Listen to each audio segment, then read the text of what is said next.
Hey guys, here at a property, and I came across something kind of interesting with a goose grass scenario.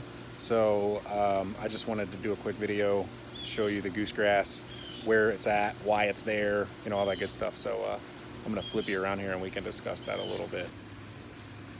All right, so here we are, the St. Augustine turf. You can see this is all open and there are no weed issues whatsoever in this grass. And then we come through here and it forces you, as you're walking over to the pool and the other side of the yard and all that stuff, you're forced to take this one path every time, this consistent path. So you have the pool guy coming through there, on the other side's the pool pump and all that stuff. You have the mower guy, the weed eater guy, the edger guy, the blower guy, all of those things. Everyone that comes back here, homeowners, whomever, if you're gonna cut from one side of the yard to the other, you have to take this path. Now what that does, we zoom in here, you see all the goose grass that you don't see on the other side of the yard. Now this is a clumping summer annual, but with compaction it's always going to be there. So this is a compaction weed.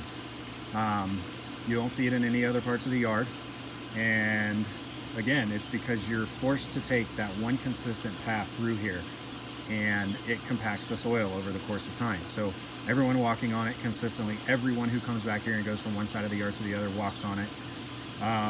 With post-emergent control, it's not great, especially in St. Augustine. Controlling this stuff is very hard. Even in Bermuda, you got to try to catch it at the early tiller stages to really control it. You see it a lot in soccer fields and football fields and stuff like that, because that's a heavily compacted soil. Aeration will relieve the soil compaction to some extent, but as long as you have this one path to get through one side of the yard to the other, you're gonna have repeated compaction, which is conducive for this stuff to grow here. There's a good singular piece there. That is goose grass. You see how it grows in a clump.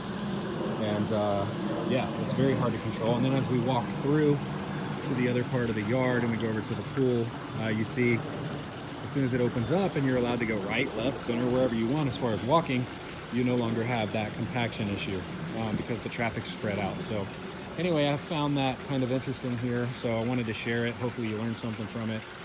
But that's essentially goose grass in a nutshell.